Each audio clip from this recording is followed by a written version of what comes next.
Hi, I'm James Ead of the E Foundation, and you can call me Jim. This is the Chess Files. The answers are out there. So, what's today's question? Today's question is, who is the Northern California State Senior Championship? And we'll get into that in a minute. But what about me? Who am I? Why am I talking on this show? Well, I started out as a young chess player, and I was pretty good, pretty young. I won adult tournaments while I was in high school, and I became a FIDE master. So you ask, what's a FIDE master? A FIDE master is good enough to fight with grandmasters, but not good enough to become one.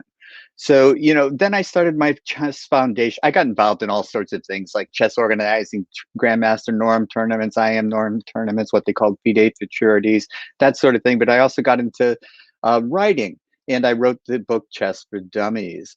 And in 2018, I got the Outstanding Career Achievement Award from the United States Chess Federation. And so I did a lot of different things. And I'm still doing things. The idea is to build communities through chess. That's what the Eid Foundation is all about. What do we do? Well, we do different things. And what we try to do most is support programs, give resources to people who otherwise would not have them. And these include, programs in Zambia, well, a total of 5 countries in Africa. And that's, why do we do it? Why do we do it? Because we get little responses like this. On my birthday, I got a little card from little orphan kids in Uganda, and we've done programs in Zambia. We do a lot of different things, but we also do things here in the United States, especially for senior centers and scholastic communities. And so we're all over the map. We also give an award. It's called the Arthur Award. My dad taught me how to play chess. His name was Arthur. So every year we give an Arthur Award to somebody who's doing something especially connected to what the Eid Foundation wants to build. And this year's winner was Alexi Root from UT Dallas, and she's going to compile a history of the U.S. Women's Championships. That's the kind of thing we do. So we're a little bit all over the map, but the idea is to help people build communities through chess, because if you're part of a community, you're never alone. And it doesn't matter what country you're from, it doesn't matter what language you speak. If you're playing chess, you're all part of the same community. If you can get online, you can access the online chess community, and you can play anyone, anywhere, at any time. But if you can't, that's when the Eid Foundation can come in and help you get started. We can supply you with sets and boards and chess equipment in order to form a community wherever you are, whatever country you're in, whatever language you speak. It just doesn't matter. So I spent last week at the U.S. Open, just outside of Philadelphia. I won that special prize, first prize to go to the U.S. Open in Philadelphia, and of course, second prize was 2 weeks in Philadelphia. Sorry, Philadelphia, I love you, great city. So what is I got a chance to meet the same guy I got in a fight with in 2018. John Fedorowicz, and we're still fighting about the same thing. I want to write a book about him, and he won't let me. So we've been having this argument for years now. So if you do know John Fedorowicz, if you know how to contact him, urge him to let me write a book about him. So the other thing I wanted to say was we won the award for Best Chess Website. You can see the website scrolling across the bottom of the screen. So this is an accomplishment that I take great pride in, and thanks to my producer. I did a live show from Philadelphia, at Cherry Hill, New Jersey, which is right outside of Philadelphia. And I wondered, do I really need a producer? Because I did it all by myself.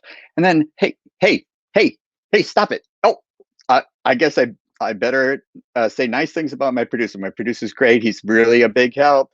I don't want embarrassing photos to being displayed. But let's get back to the topic of the day. And it's, who's the winner of the Northern California State Championship?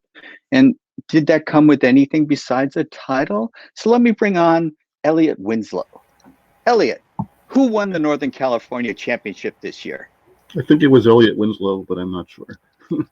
Yeah. International Master Elliott Winslow? Yes, I am an Is that international master. That was a long time ago. But somehow they don't. Once you win the title, they don't take it away from you, no matter how bad you play. yes? And I do play sometimes pretty bad. Well, yeah, I can't Yeah. relate to that. But I imagine you would prefer to have won the junior championship, but unfortunately, we've reached a certain age where we can only qualify for the senior championship. Yes. But did you take extra satisfaction in winning that title, even Well, though we're not quite the play? Go ahead. Sorry. well, yeah, I was. It was. I felt a little fortunate because in the last round, I played yet again my housemate Michael Walder, who very much knows his openings, and I'm often Yes. torn. How do I avoid his preparation? But I played Yes. something that I actually know he knows pretty well, as do I, and he got the better game, and he kind of ran out of steam, as we elders tend to do, and I he relate to that. yeah, and he has a little less And steam than I yeah, do. In fact, people wonder how I can keep on playing.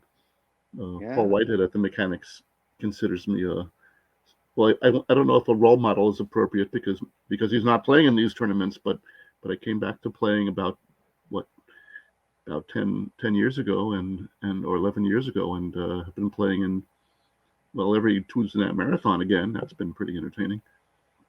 Yeah, and actually, as Paul and I are good friends, and we do admire you, Elliott, for that because neither one of us is back into the competition the way you came back, and you'd have to take a couple lumps getting the rust Yes, off, well, and yeah, here you are. Where's my camera? Here's my rating. I was actually up to about 25-20 or 25-35, somewhere around there, but I dropped back a little bit before I stopped playing altogether. So anyway, you start playing again, and your rating plummets, and then it sort of starts bumping its way maybe back up, and maybe uh-huh. starts going down again, but then starts going up.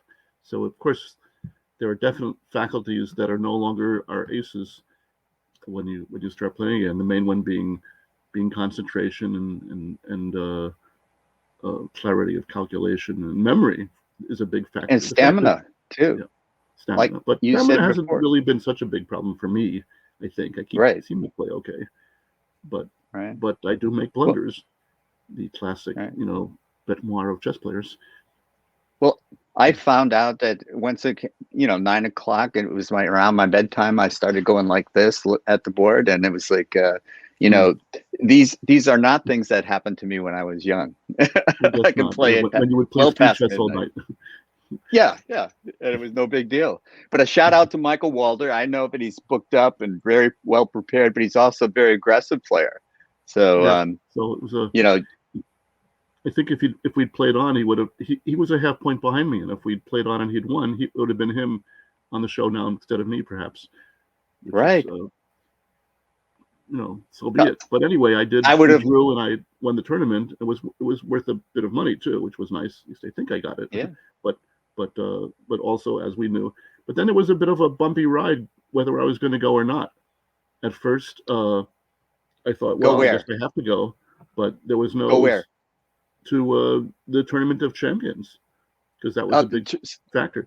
In fact, the fact that the tournament happened, and it happened in the Berkeley Chess School, was up in the air for a while. It looked like it was going to happen at the Mechanics, and then without explanation, I still don't know quite why, it was canceled. And the organizers from the U.S. Chess Organization wanted things to be settled well before they were for Northern California, but they made some exceptions. So we had this tournament, just a couple of weeks before, or 3 weeks before the tournament in New Jersey, and of course then I had to scramble to find flights, and a big John Thompson was a pretty big help. At least he was looking for things. He's you didn't mention him earlier, but he's been the liaison for so many of the U.S. teams for so oh long. He yes, knows the ins and outs of travel and finding good no flights and kidding. stuff. So Yeah, he's been team captain on the Olympiads, and yeah, John has done everything in chess. I can't remember. Great player in his own right. Is he a Great beaver author. or a groundhog? No, he's a gopher. So anyway, he knows his stuff really well. He even advised me, Right. make sure you bring healthy snacks, because you're going to be in a hotel, and he was these are things that I know pretty well from my years of traveling, both with chess and with backgammon, which I was pretty good at. Got me around the You world, were great but at. literally. But anyway, unfortunately, with the kind of the curve of the pandemic, things were opening up, and it looked like people were really wanting to travel again, and the airlines, I guess, I don't know, what their explanation was, but flights were few and far between. That everything was full and the prices were high, and I was thinking, I don't know if this is worth it. On top of which, my sister lives just west of Philadelphia in a town called Lansdowne. So I was thinking, well, of course I'll have to see, if not stay with her. But it's a little far to get to Cherry Hill from Lansdowne. It's not so bad. I mean, on a good day, it's 20 minutes or a good hour, but you have to have a car. And she has a car, but I couldn't possibly, ask her to schlep me out there every day. But, Right. and then John pointed out that rental cars are through the roof because it's even harder than airlines to keep them pandemic free and all that. So the prices for rental cars were impossible. So I just thought, well, I just won't go. And then, it just looked like too much trouble, one way or the other. And I did, and the rooms were pretty expensive. Also, they were original rooms were all filled up. So I thought, okay, Right. it doesn't look like I'm going regardless. And then one of the organizers, I guess he's no longer, but he finished his term at the end of the U.S. Open, David Grimode. I'm sure I mispronounced that. Grimode. Grimwald. Yeah, but shout out to him. David Yes, does a terrific job, and I think he did great. really Yes, hats off and to he him. was Yeah. a nice guy. And Yep. anyway, he said that every year they book they get 5 extra rooms just to see what happens, because they'll always find somebody who last minute needs a place to stay. And so he said, "Tell you what if we throw in a room?" And what could I say? I mean, at that point, you a gift room in the mouth. Well, that's not how it works. Yeah. But Don't look at it. Yes. so I said, well, okay. And my sister drove me out there the night before. We went by Costco. I was all, I had my coconut Goodies. squash dal and my oatmeal and my salmon and my flatbread. I was made in the shade. So, and Yeah. they have a refrigerator, classic room these days with a refrigerator and a microwave. So everything was great. And Yes. I that's what we did. So I stayed with her. I came early. I stayed with her a few days because also flying in the middle of the week is less expensive. So everything fell into place, and it was good. It was as good to see her and spend some time in Lansdowne as it was to play in the tournament, in which I finished. I gained rating points. That's the main thing. I think Okay. in the final analysis, if you gain rating points, you can't have too much to complain with. But in the last round, I drew a lower rated player by a little bit. He was a low rated master. Not that I'm a high rated master, but Anymore. yeah, actually, and even that was a funny situation.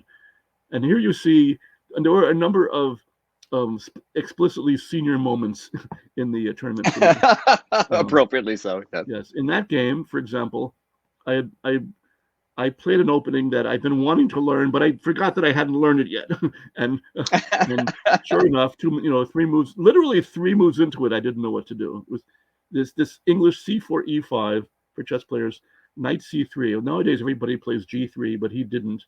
And then this move Bishop B4, which I know is a big thing with Anand and some other people. I thought, all right, let's see what it looks like. And he played Knight D5, and for some reason I had in my head I'm supposed to bring my bishop back to E7, but the article that I hadn't read yet has you going to C5. So next time I'll do that, the bishop to C5. Okay. And I'm a very much cart before the horse sort of player. I play an opening and then I learn it. That's not good. Yeah. I get it. Yeah. Yeah. You take So your anyway, lumps and then you're motivated to learn it. yeah, in a certain, or at least you should be. Unless you crumpled the score sheet up and stuffed it in your pocket and forgot about it for a week, and then it was something I was supposed to look up.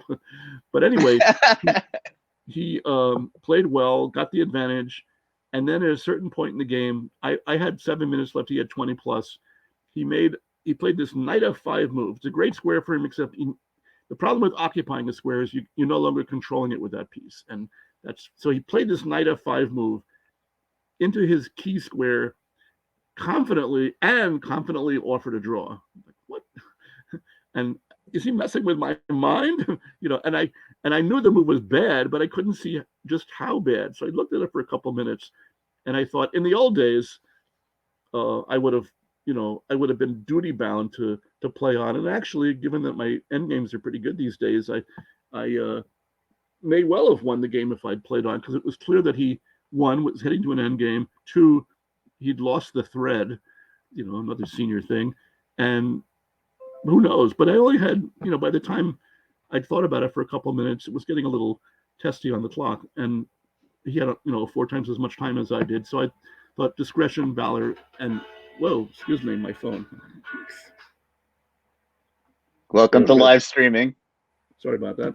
Anyway, that's all right. Yeah, let me turn that off somehow. But anyway, we agreed to a draw. I accepted his offer, which put me just out of the money. I think both Feingold and Fedorowicz, who had been having pretty horrible tournaments, Feingold just was having a rough time in general. I'm surprised he was. I mean, he's been giving these really good videos. I don't. Let me put the proverbial shout out to Feingold's entertaining in the extreme videos from the Atlanta Chess Club, and I really wanted to say to him, "Truth hurts," but I decided I better not poke the sleeping discretion, valor, yeah. But and John, who you mentioned earlier, he's become kind of complacent. You can almost squeeze a quick draw out of him if you just kind of wink at him. So because half the time he's happy to just get it done. He felt he didn't have anything to prove, and I don't know what the situation was otherwise. Doesn't. Anyway, right? The two of them were having a rough time, but I think they were tied with me going into the last round. And who did end up winning it, Elliott? Well, it was won by I think it's Igor, and his last name is Khmelnytsky, from I guess Philadelphia. I'd never met him before, but I ended up playing him, and I played going into it the highest rated player, Doug Root, who of course I know mostly through Alexei, who's married to him. Yeah. Shout out to Alexei. From Rudolph to Rudolph. And to Doug. Yeah. I mean, he's a kind of he, in a lot of ways, he's quite different from Alexei, who's quite the extrovert and sociable. Well, Doug's kind of off in the back. But in both cases I played both of them, and in both games, they were a little bit up and down. But towards the end, I missed. I just made horrible moves, blundered, and lost both games. So they finished first and second. Not because of that, but good job to them. Good job to everyone that participated. And I want to just understand the significance of it's called the Irwin, and it's a collection of the state champions, senior champions from each state are eligible. Not everybody participates, of course, but they're eligible to come to the same place and play in a tournament against each other. And so it's the concept, and it works pretty well. So the winner is the state champion of state champions, which is nothing to sneeze at. And in fact, there are prerequisites. It's actually a pretty good prize, which I think is a couple $1,000. Plus, also, you get to play in the formal senior championship next year if you want to. And I think that people have done that. I mean, I know that what's his name? Oh boy, senior moment again. Fine. Senior moment. Very appropriate. Living in what, Wyoming? Where is he? Former Soviet, but young. I forgot his name. Oh no. He's young and qualifies for the seniors? No, I don't know. If you bring up the U.S., if you bring up the tournament, which I can do quickly, maybe not. There he is. There's his photo. I want to say Feingold or Feinstein, but it's none of those. How annoying. Anyway. But shout out to whoever he is. Well, he didn't play. The previous winner. I was surprised that he didn't play this year. Okay. How can I find him quickly? You know what? He's actually, his name came up, and I was thinking, is he going to play? And I'm going to have to play against him, and then complete with his book and everything, because he worked on the 5th edition of Dvoretsky's Endgame Manual, which is often cited as one Wow. of the most instructive endgame books there is. Unfortunately, it doesn't. His Right. name's not in there. How annoying! But he he's an excellent player, but he didn't play. But he played in the U.S. I think he played in the U.S. Open later, which is people were showing up later because typically the U.S. Open has these multiple schedules. In the old days, it was Yes. 2 weeks whether you liked it or not. One game a day, one Right. game a night, Right. really. And back then you had to have your ducks in order just to put up with such a A grueling. Yeah. yes. Well, it wasn't so much. It Time was more consuming. leisurely than grueling. You want That's true. grueling.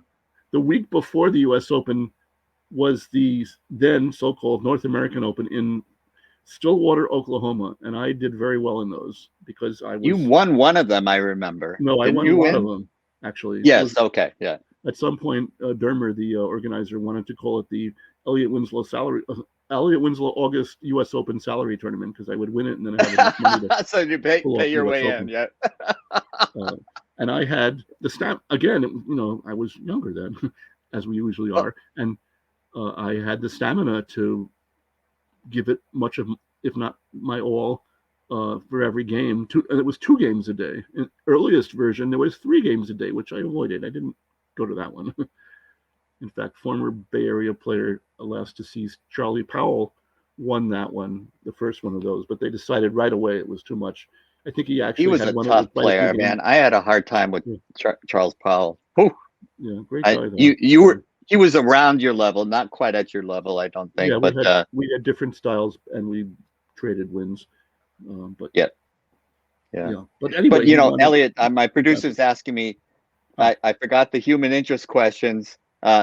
Where Where are you from? Where do you live now? And ah. how'd you get started in chess? Well, I'm from originally New York. I was born in Manhattan, but grew up in Long Island in Rockville Center. Hmm. Uh, I think it was still there before we moved to University City, just next to St. Louis, Missouri, which we did it when I was 7. But I learned chess before we moved. I was looking for a copy of the book that I learned it from, Chess in 30 Minutes. It has no author because it was the book that was included with a chess set from Lowe, Lowe, the game company. And it took me Do you hours know to make. anything? Hmm? Did people think it was Fred Reinfeld? I've heard that It might have been. people are I just saying that, but I know, yeah, yeah, I've got Reinfeld books everywhere. They're yeah, like yeah. stacked up, or no, not quite that bad. We don't know if that. I don't know if that was just assumed, or if there's any truth to that rumor. But It's worth looking up. You actually know about the book. Oh my goodness. yes, Oh, perhaps from your own yes. Well, it's personal. come up before, and on people have learned chess from that book, and as Well, you say, if it came with the set. So it wasn't so bad. My brother and I learned. Unfortunately, we didn't get the rules right for about a week. We thought the queen could move like a knight as well as a rook and a bishop. We eventually squared that out, and mhm. and then we learned Monopoly and chess got boring for a while. Remember, this is before clubs, before well, they Right, existed, but we didn't know about. There was no internet, there was no coaches or school work, so absolutely not. it was just Yep. this book, and I know I've got a copy of it because I found it in some used bookstore a number of years ago, but I think I mistakenly put it in a box, and now I can't find it again, or maybe I loaned it to someone who hasn't returned it. But in any I have a case, lot of those. yeah, it had 7 games. I think it was in the back that were instructive, and even now I still show one of them. I think it was in there. There was the famous Alban Connor Gambit trap, which Uh-huh. is worth. People should learn that, if only because You should you know don't it. get to Yes. you don't get to queen a pawn on the 7th move. But even more amazingly, you don't get to not queen a pawn on the 7th move. It's an under promotion on move 7 by black, no less. It's an incredible. Like, how could that possibly be a real chess game? But it is, and people Yeah. have fallen into it. Yeah. Not me. Yeah. Well, sort of me. A shout out to Jeff Sinich, who plays the Alban. Somebody played it against me yesterday in a blitz game. But anyway, it was a good book, and it was Yeah. inspiring. And it was fun. But Yeah. then that was when I was 7, and we moved to the St. Louis area, and there was a family around the corner from where we moved, the Enders, and they had 4 boys. two of whom had played in tournaments, and they had a chess clock. I thought, what, a chess clock? Never heard of such a Wow. thing. They had chess books, like serious study books, not just chess in 30 minutes, taking 30 5 hours to minutes. read. Yeah. So that hooked me in, and next thing I knew, I was more a chess player than anything else. And we formed a little club, the five of us, called it the Five Club, and I'm still in touch with a couple of them. And That's a then great story. we found the Missouri Open, and there's a player who lived, I guess, in Missouri then, named Elliott Hurst, who was who was actually very good. He was more, I think at that point he was a correspondence player as well, but he came by the Missouri Open, which was the first tournament I played in 1966, and we played a blitz game. We thought, oh, the Elliott should play it. And I had no rating, of course, and it wasn't very good. And I actually won a rook against him, and I was like, "Well, I'm winning," but I got flustered and blundered my queen and lost. I wasn't really ready for Elliott, but I did win one game. I was very proud of it, even if my opponent blundered a piece on move 5.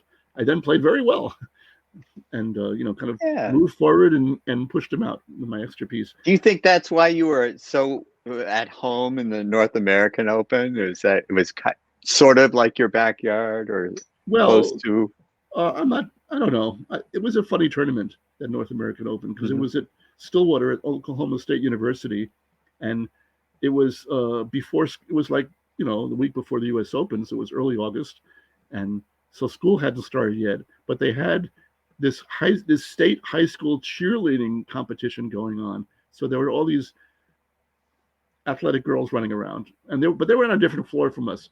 You could get a room in the dormitory, and we were on one floor, all the chess players, and the girls were on another floor. So we didn't really have much interaction with them, but it was always never the twain shall meet, as it turned out. But we had a lot of fun, and people did goofy things.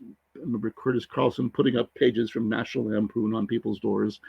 But the tournament was, you had to get to the tournament site. Also, the organizer, a guy named Richard Dermer, was he was an entrepreneur. He had created the Hideaway Pizza, restaurant. Somehow he got the place less than a block away from the campus, and college kids like he made a fortune, and he outchanged the chains. He established a fleet of Volkswagens Beetles to deliver pizza. I don't know whether they had heating or what. And the place was really nice, and we would go there after the games and play speed chess. And he liked chess. He played chess for a while, and he got into all kinds of other things, including poker and sailing. Somehow there's lakes in Oklahoma, and I remember I went sailing with him one year when I just came by to showed up to visit and say hello, and that's an adventure in its own right. When we it was a little late, and he was a little drunk. No, it was actually quite late, and he was actually quite drunk, and we were with a woman, and the boat capsized, and it was crazy. Anyway, another time. I'm not going to do that. Edit that out. It was great to have this tournament there before the U.S. Open, and now there's North American Open, but it's in Nevada. It's a different story entirely. Yeah. So anyway, that was where do you live? How I got into chess. Where do you live now? Well, I live in the Bay Area, as you can imagine, in Alameda, not the county also, but the town, which is sort of a pseudo island just off Oakland in the East Bay, and it's sort of bucolic. It feels almost like the Midwest, with maybe more Asians than you'd expect in the Midwest, which is fine. And an incredible array of restaurants, and it's cozy. Yes. We actually live across the street from the bay, although that's we don't have a great view or anything, but it's still nice to be right there. And the weather is just a little bit nicer than San Francisco itself. Yeah. Did you notice? I noticed that milder. There was when it was just a little bit cooler when it was hot, and a little bit warmer when it was cold. Just a touch, but the weather. I noticed it. Really bad issue. I do have a fan, but no. Yeah. But it's nice here. So yeah. There's a Great place to parking issue live, though, and because it's close. It's close to the Berkeley Chess School. It's close to the Mechanics Institute. So you it's have an close-ish. opportunity. Here's the Close-ish. thing: my housemates, both chess players, Mike and Frank, uh, are also lovers of food. Go figure. And they're willing to drive to get to their favorite places, and I'm willing to come along. But go ahead. Uh, but there are some, really nice breakfast places that we often go to. But are you willing to drive like 12 miles to eat breakfast? They are. And there are lesser places that are fine by me. In fact, we live a block and a half from the South Shore Shopping Center, where there is the South Shore Cafe, which is actually, speaking of seniors, it's kind of most of the people that frequent it are seniors. So I feel kind of at home there, and it's just really cozy Yeah, and inexpensive. And right. I got it yesterday. I mean, I guess I ended up spending $15, but that no, it's less than that. I tip well, but Good for you. just a classic, omelet, omelet with Ortega chili and hash browns and coffee. It was great. Yeah. So So I wanted to mention, because anybody playing in the senior, unless you're from a different country like Russia, you probably had a different experience. But growing up in the United States and you're a senior now, it's hard to imagine for kids growing up today what it was like getting started in chess, because as you say, the chess clubs weren't as prominent as they are now. There was no such thing as a chess coach, chess teachers. It wasn't in the schools. And I got started because my dad liked chess, and my brother and I would take turns playing them. And then I didn't know that there was such a thing as the United States Chess Federation. These things were, and then when we got to be tournament players, you know, getting booked up was owning MCO, or or and then later when you got stronger, getting the informants, which come out every 3-4 months, something like that. I think they're now Um, 4 a year, 3 a year. I'm not even sure. I'm not even sure, but then you were booked up, and now you're booked up when you're watching the tournament live. Kind of. It's become kind of ridiculous. I don't know who's really that. Even Mike doesn't like absorb TNs. In fact, ChessBase now has, it keeps popping up. It hasn't popped up yet this morning, but I'll bet there's something over there where it will say in this game there's been a novelty. Interesting opening theory: Dominguez Perez versus Mamajarov, move 9. I don't know. Or a novelty has been played: Pragnananda versus Arjun Kalyan, move 1. That can't be right. Here, I'm going to click on it and see what happens. But and then ChessBase is supposed to open and show you the board and there's actually a file that just appears out of nowhere on ChessBase now called novelties, subtle, and you can scroll through it and see if there's anything interesting, which there often is. Right, So right. they're trying to when they as soon as they figure out time travel, then they'll start showing you the novelties before they happen. But right now, that's as Yes, good as they can do. uh, right. Instantaneous is pretty fast, yeah, and totally. I do think that it's a completely different environment and completely different um, educational experience, but it's still chess, and Yeah, you're still learning that when you're learning. I think of it as a gift you give a kid that lasts a lifetime, or it can last a lifetime, because there's educational qualities that are directly transferable back into the classroom. Just the ability to sit still and think, which was hard for me to do when I was younger. yeah, huge And do. postpone immediate gratification. You want to move your queen out really fast, and you get punished because the queen gets attacked, and it's the most valuable piece, so you have to move it.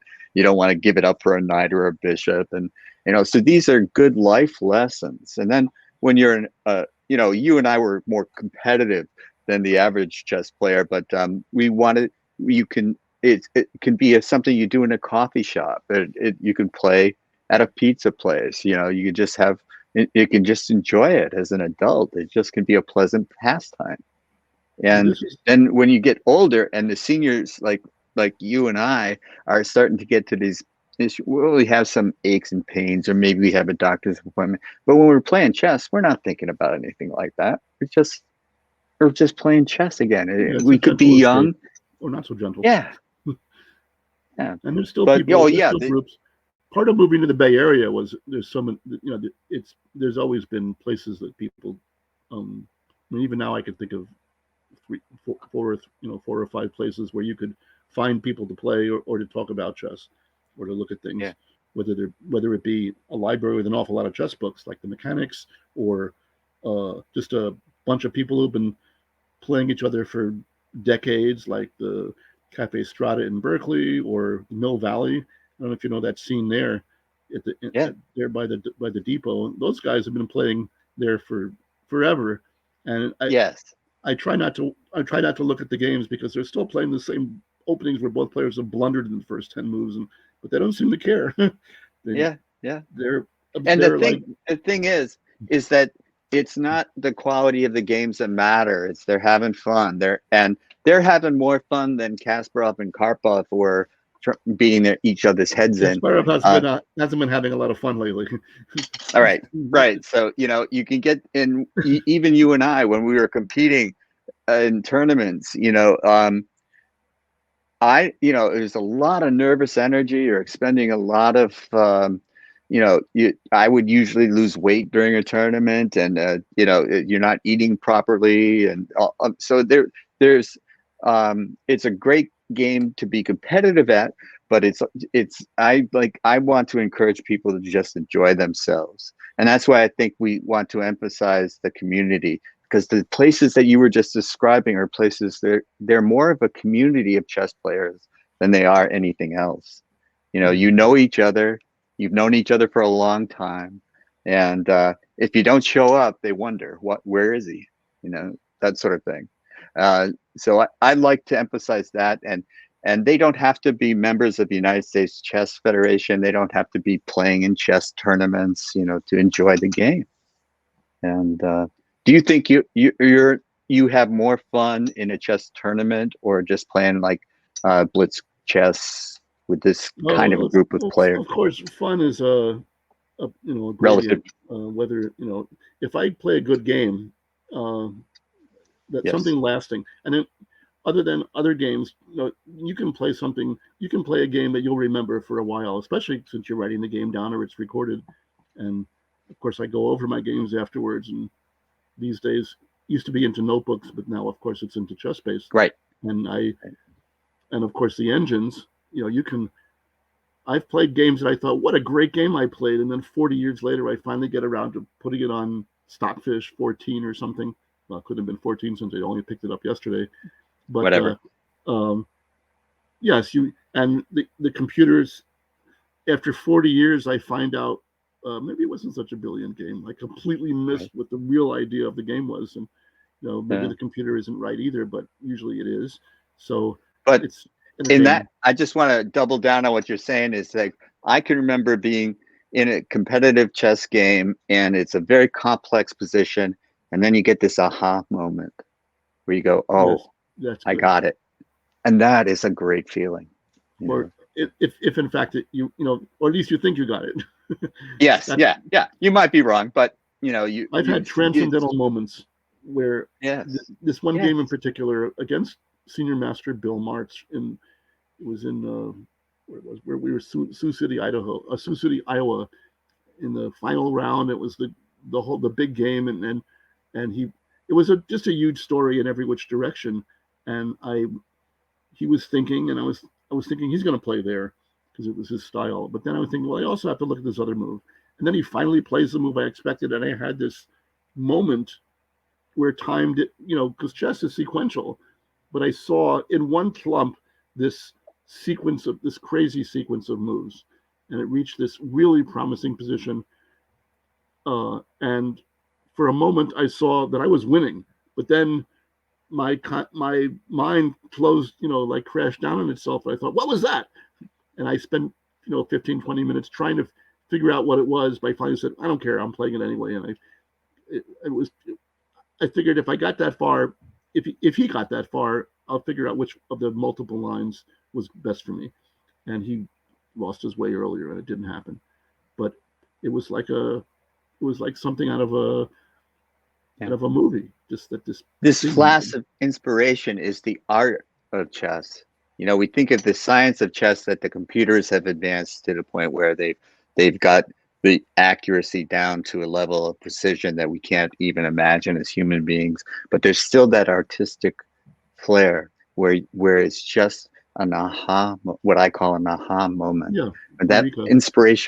that inspiration that just pops into your head, and it's so hard to quantify.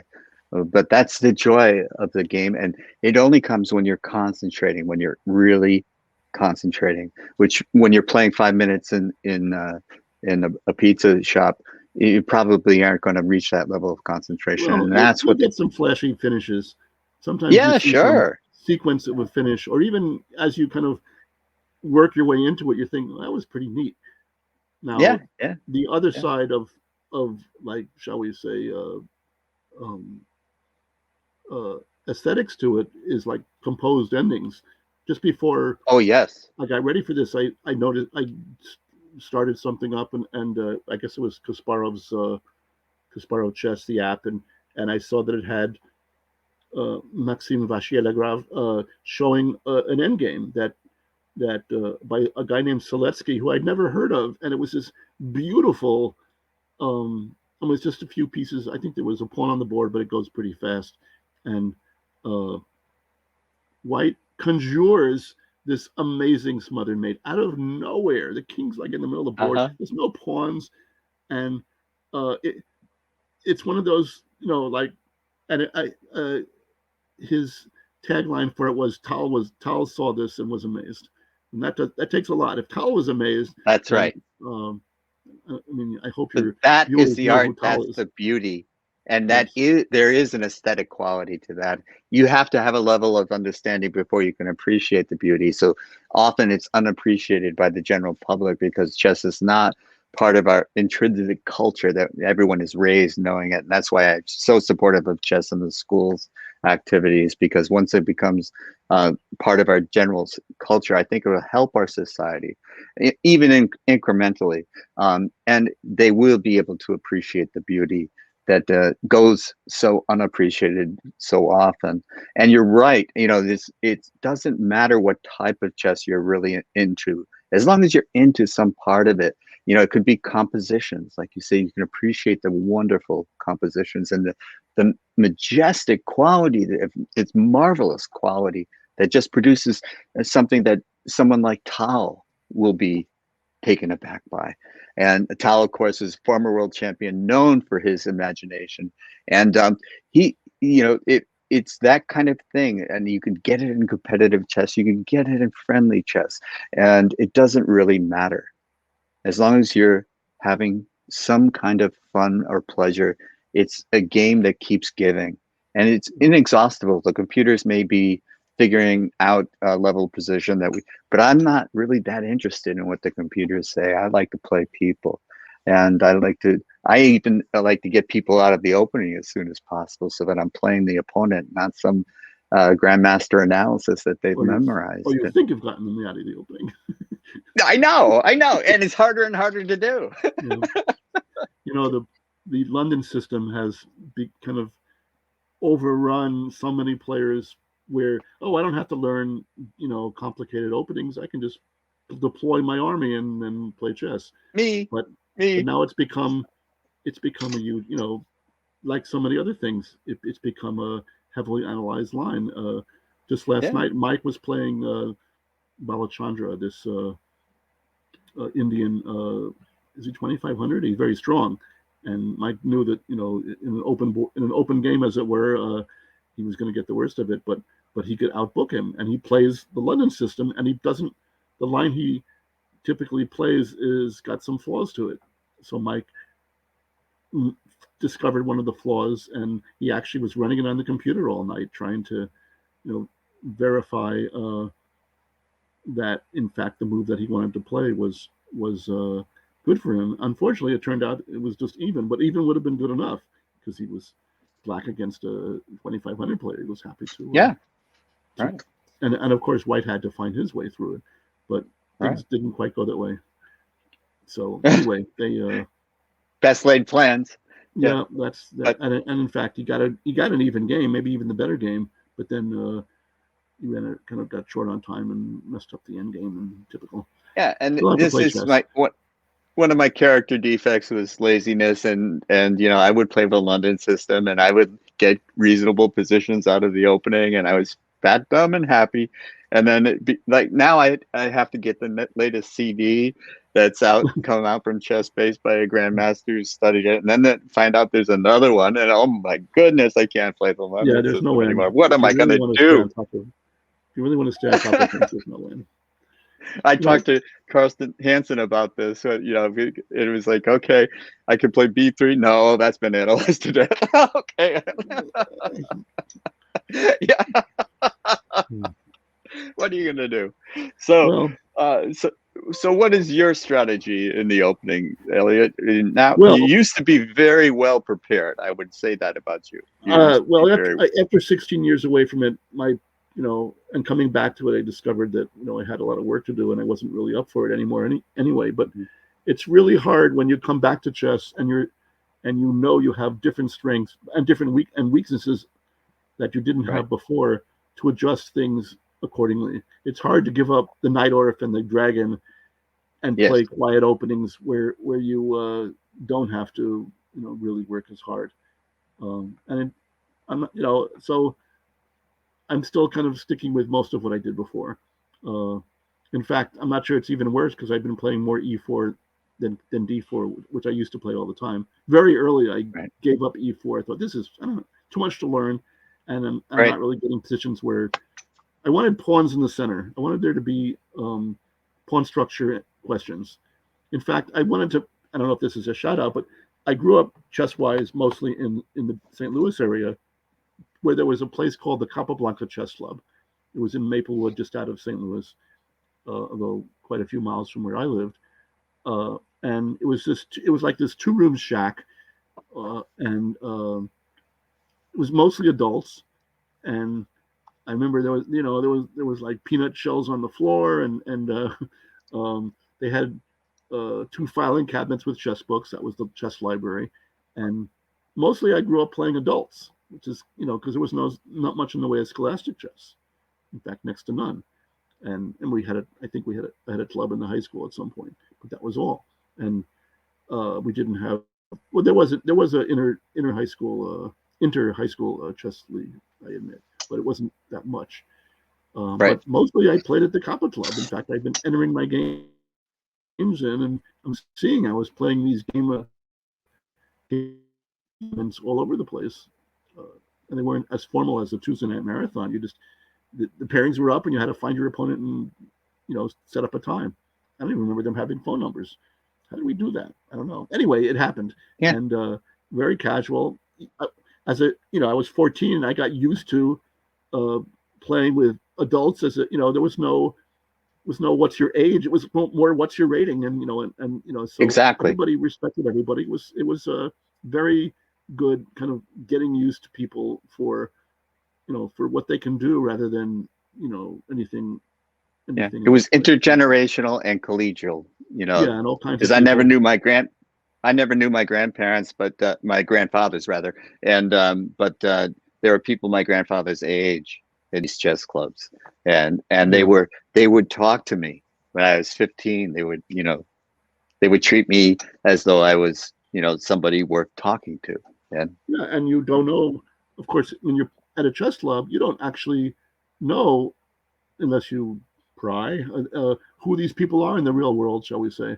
So right, there was like a famous judge who would show up. There was all kinds of characters. I still don't know, what they did for a living or who they were. This is, in fact, before you could say, well, they're probably computer programmers. So it's not like that back then. People were from all over the yes, place, right, and I still have, like I said, a couple of, you know, uh, two or three people that I'm still in touch with from back then, um, and but the Yes. library was the best thing for me. I read it, through it pretty much. Uh, Maybe unfortunately for my chess development, they had the first of the two books of the middle game by Max Euwe and Kramer, and it was on static features like pawn structure and how the pieces relate to the pawns. But the dynamic features book wasn't there. Eventually, Bob Enders and I bought it, but he got it first, and I never read it. And of course, I have a copy now. I guess I did Pawn read it at some structure point. is the soul of chess. So, Well, but Elliot, I'm getting yes, barked at we by have to my go. producer, Oh, who's a okay. wonderful producer, and Uh, so I'm going to have to wrap up. But congratulations on winning the Northern California Senior State Championship and yeah. qualifying for the Irwin, the And champion there is of one. champions. There is one Go other ahead. thing, which is we Northern California won the a kind of de facto team tournament in the Tournament of Champions. Uh, Two of our players, actually, I guess three of our players took first in their state in their section. So Ru Yang Yan was five, I think 5-0 going into the last round. She lost, but she tied for first. Henry Deng, this I never met him before. I mean, I didn't have a chance to. He was only like 7 or something or 8. He won the I don't remember which one it was. The barber. He won the littlest kids. Um, Viam Vidart. The Viam, Rockefeller, maybe there that was might the have been. Rockefeller I and don't a remember which barber. one's which, Yeah. but Okay. they announced at some point. So it was kind of a turnaround because I went from first playing with all these adults, and now I was this adult who was the de facto captain of the Northern California team. But of course, we didn't talk to each other, But I knew a couple of them. I don't remember who Yeah. I'm missing somebody, but that's anyway. We did well. Oh, it was Milan Maiti who I have played a few times, and he did Uh-huh. okay. He and I did okay. We got plus scores, but the other three won their sections, so That's we awesome. won that Shout one. out to all of you from Northern Yes, we California. did good. Great. Elliot, thank you so much for Sure. being on my guest today. Really Yes, sir. appreciate it. You still remain a force to be reckoned with. But I remember, do you still have that tiny handwriting? Yeah. Well, not so much now. That, It's all I can do to read my tiny handwriting. The fact is, yes. it's all on chess base now. So I can that's been remember the you taking solution. notes and no one else could read them. So thanks again, Elliot. I'll Sure. see I'll you. see you again. Okay. That was Elliott Winslow, the Northern California Senior State Champion, International Master, and presence. A great, I'm serious, great Grandmaster of backgammon as well. And this has been the Chess Files. The answers are out there. And I have to tell you that we're on Fridays at 1 p.m. Eastern every week. And there's always a story, there's always a question, and there's always an answer. So thanks again for joining us today, and hopefully you'll see me next week.